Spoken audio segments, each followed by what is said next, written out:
Ndio nataka niongee na serikali. Serikali isitufunge makanisa huko. Mbona Katoliki wafungage jamani? Natudhalilisha. Mbona mfunga Katoliki? Tumesikia juzi Katoliki wametoa waraka mzito, wameamuru muachilie wafungwa si nini na nini. Mbona mfunga makanisa yao? Kina Bangoza sio wanasema maneno makali, mbona mfungi? Mimi sitetei mambo ya Gwajima, wenyewe wanajuana na masisimu yao huko. Lakini kufunga makanisa si jambo zuri.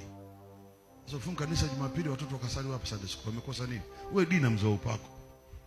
Mbenye endeni kusali, kimzao upako tunamhitaji.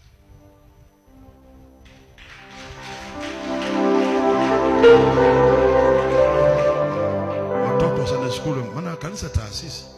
Watoto wa Sunday school wamekosa nini? Wale watu wanaimba kanisani wamekosa nini? Kwa nini utawanya kondoo?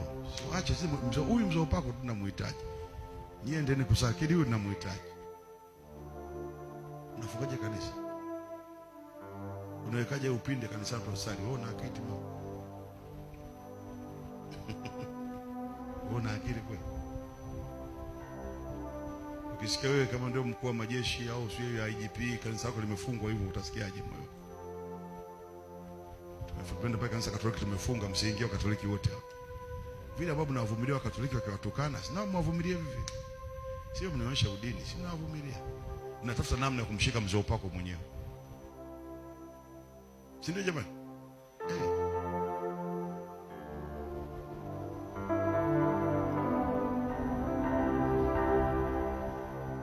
Bwana asifiwe.